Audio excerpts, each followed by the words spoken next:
ہم بار بار سنتے ہیں تاکہ ہر دفعہ اذان سن کے ہم عصر مصطفیٰ میں چلے جائیں۔ میرے سنی عزیز بھی تشریف فرما ہے، جب پاکستان بننے کو تیار ہوا اور قریب تھا کہ پاکستان کا اعلان ہو جاتا تو کچھ لوگوں نے شرارت کی اور قائد اعظم سے پوچھ لیا کہ آپ سنی ہیں یا شیعہ؟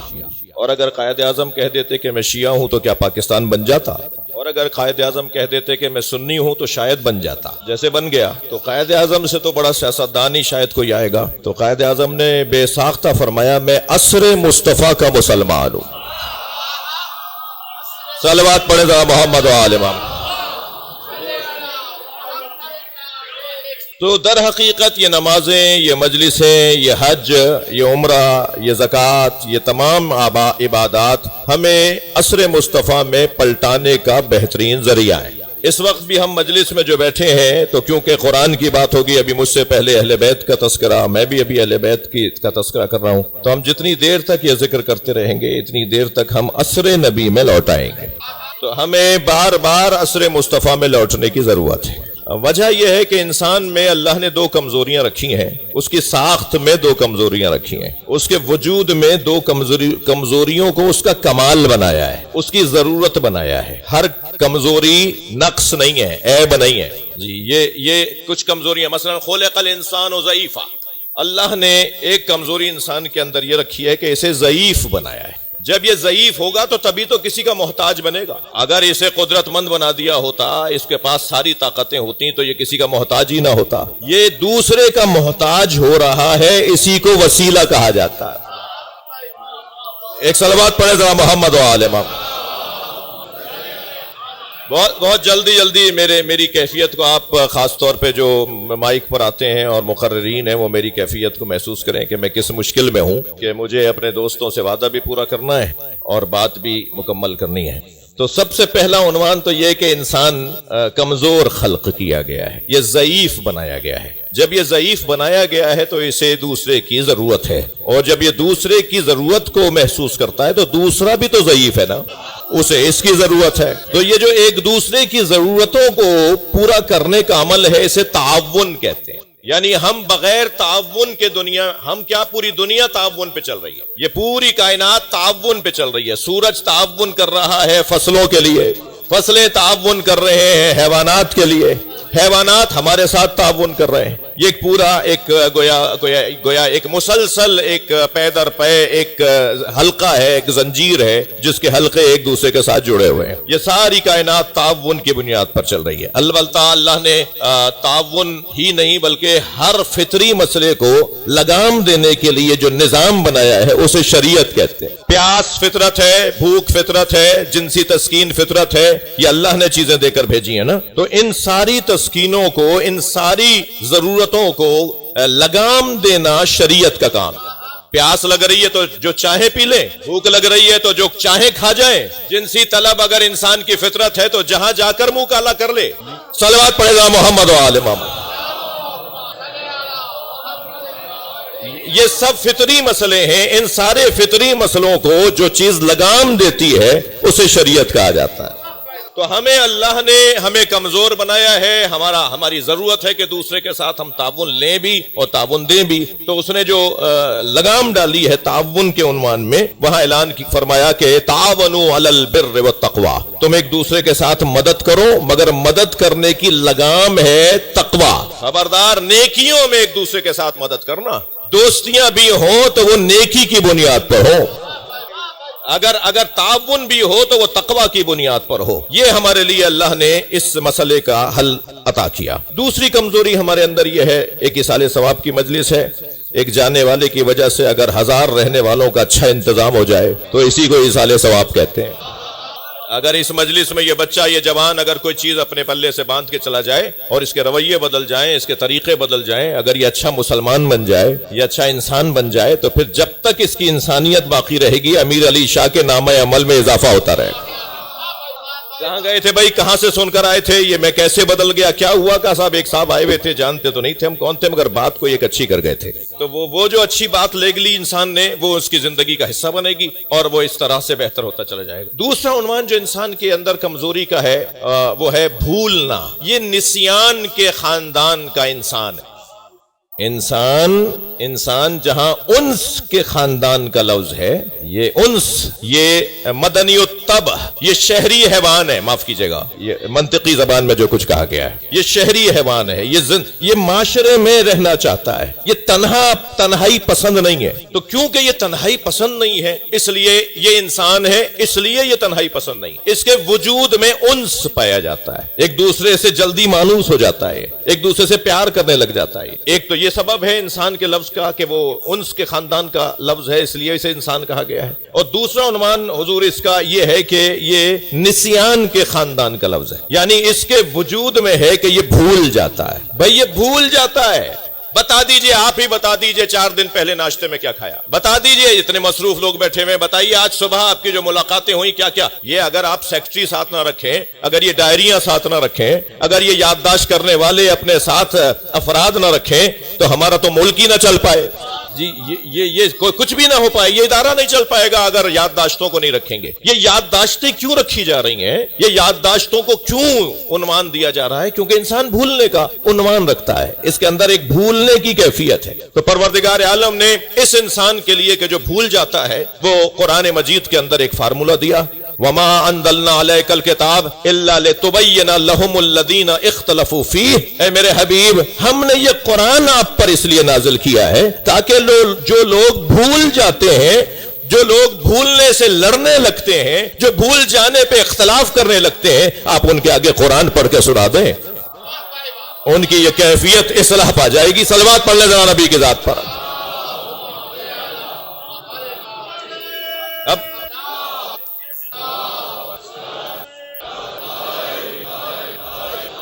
جواب دے دیجئے، یا اللہم صل علی محمد وعلی محمد۔ بھائی وقت میرے پاس کم ہے مگر ان کی عقیدتوں میں تو کمی نہیں ہے۔ یہ آپ کی توجہات میں چاہتا ہوں کہ ایک نتیجے تک پہنچاؤں، اور نتیجہ یہ ہے میرے عزیزوں کہ انسان بھول جاتا ہے تبھی بار بار نماز پڑھوائی جاتی ہے، انسان بھول جاتا ہے تبھی بار بار کربلا دہرائی جاتی ہے۔ جنہیں سال بھر کے بعد محرم پسند نہیں ہے، انہیں روزانہ کی اذان کیسے پسند ہے؟ صلوات پڑھ لیں ذرا نبی کی ذات پر۔ عزیزو، انسان جیسا آیا ہے ویسا ہی واپس جائے تو ہنر ہے۔ یہ کیسے طے کریں کہ ہم کیسے آئے؟ جیسے آئے تھے ویسے ہی لوٹ جائیں، اللہ یہ چاہتا ہے۔ آؤ 100 سال کے بعد مگر ویسے ہی آؤ جیسے گئے تھے، اور یاد رہے زمین ہمارا وطن نہیں ہے، ہمارے جد اعلیٰ حضرت آدم زمین کے رہنے والے نہیں ہیں۔ اہل بیت سے محبت کرنے والے سنی شیعہ بھائی بیٹھے ہیں، ہمارے نبی زمین کے رہنے والے نہیں تھے۔ سرکار کا معراج پہ جانا جہاں کمال ہے، وہاں زمین پہ رہنا بھی کمال ہے، اس لیے کہ وہ تو ان کی اپنی جگہ تھی، جب چاہتے تھے چلے جاتے تھے۔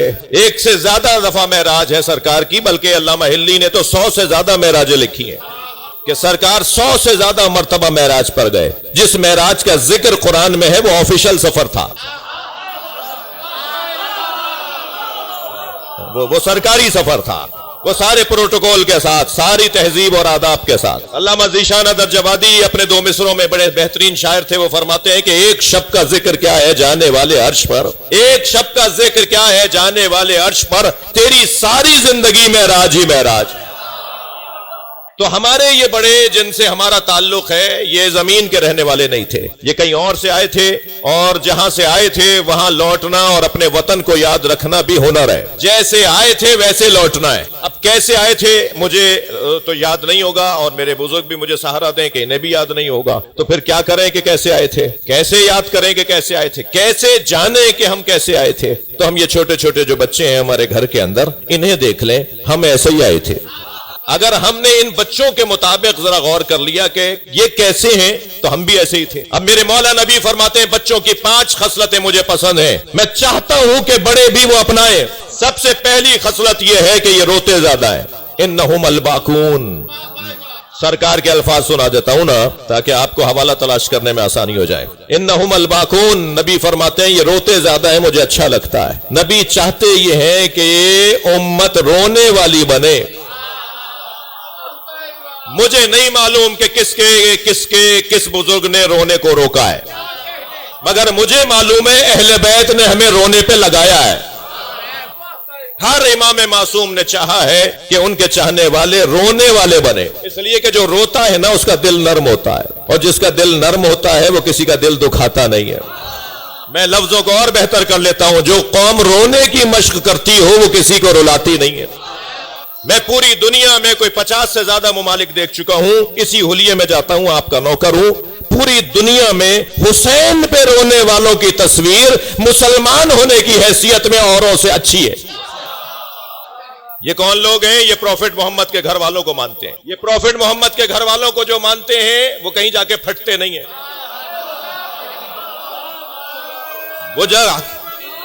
وہ جا کر کہیں حملہ نہیں کرتے۔ پرامن اگر کوئی مسلمانوں میں طبقہ ہے تو وہ ہے جو امام حسین پہ روتا ہے۔ اور اب تو الحمدللہ میرے دیوبندی علماء اکرام نے بھی بتانا شروع کر دیا ہے کہ امام حسین پر رونا سنت ہے، ماحول بہتری کی طرف ہے۔ توجہ، دوسرا عنوان سرکار فرماتے ہیں لا یدخرون لغد، یہ آج کا کام کل پہ نہیں چھوڑتے۔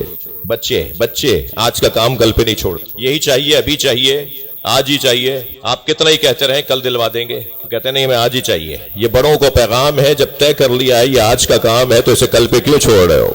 وکلا برادری بھی بیٹھی ہوئی ہے، افسران بھی تشریف فرما ہے، جو بکھر سے، جو چیچا وطنی سے، جو نہ جانے 4 بسیں بدل کے جب وہ کراچی، معاف کیجیے گا، لاہور آتا ہے۔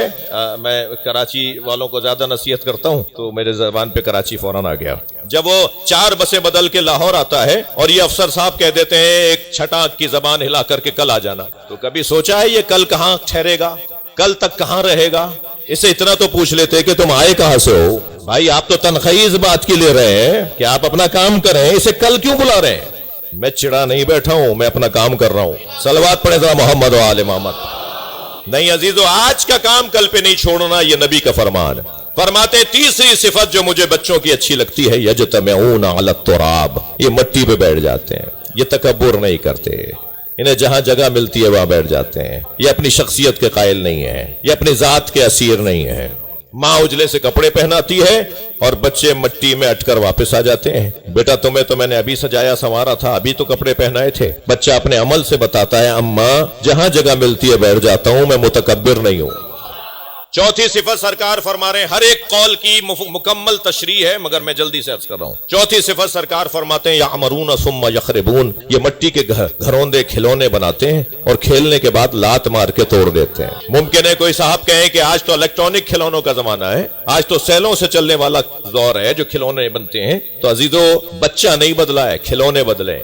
کسی گھر میں بھی 1 مہینے سے زیادہ کھلونا نہیں چلتا، یہ کھیلنے کے بعد اسے توڑ دیتا ہے۔ نبی فرما رہے ہیں بچوں سے سیکھو، یہ اپنی دنیا سے دل نہیں لگاتے۔ دنیا ہے، اس کو استعمال کرو اور آگے بڑھو۔ تم اس کی خاطر بھائی بھائی پہ مقدمہ کر رہا ہے، اس دنیا کی خاطر عزیز عزیز سے لڑ رہا ہے۔ یہ دنیا تو اس قابل ہی نہیں تھی کہ اس میں لڑا جاتا، تم اس دنیا کی خاطر لڑ رہے ہو۔ موت کی مجلس ہے، کچھ نصیحتیں میں اپنے آپ کو اور آپ کو کروں گا۔ اور 5ویں صفت سرکار فرماتے ہیں یختصمون بغیر حقد، یہ لڑتے ہیں مگر دلوں میں کینہ نہیں رکھتے۔ مرحوم امیر علی شاہ کی مغفرت کے لیے بلند صلوات پڑھیں۔ عزیزو، نہ جانے کب مجھے پیغام آ جائے، آپ کی تو صحت اور سلامتی کی دعا کروں گا، مگر نہ جانے کب پیغام آ جائے کہ آ جاؤ واپس جب جانا ہے تو پھر تیاری سے جانا ہے۔ اس دنیا میں انسان اللہ کا محبوب ہے، کوئی اپنے کسی پیارے کو بگڑتا ہوا نہیں دیکھنا چاہتا۔ ہم سے سب سے زیادہ پیار خود اللہ کرتا ہے، اس نے چاہا ہے کہ ہم اچھے انسان بن کے رہیں، اس کے لیے اس نے بہت اہتمام اور انتظام کیا ہے۔ کیا یہ کم انتظام ہے کہ سورہ صافات میں اس نے ارشاد فرمایا وَفَدَيْنَاهُ بِذِبْحٍ عَظِيمٍ، اے ابراہیم تم نے جب بچے کے گلے پہ چھری چلا دی، جانور قربان کر دیے، خود آگ میں کود گئے۔ ایسا ماحول خود ہی نے بنایا تھا نا کہ انہیں جلا دیا جائے، انہیں آگ میں پھینک دیا جائے، خود ہی نے بنایا تھا نا، خود نہیں چاہا تھا نا کہ اپنی جان کا نذرانہ پیش کر دیں۔ لیکن یہاں بھی اللہ نے نہیں کہا کہ ان ھذا لہو البلاء المبین، یعنی جان کی اور مال کی قربانی کو اللہ نے بلاء المبین نہیں کہا، سب سے بڑی آزمائش اللہ نے نہیں کہا۔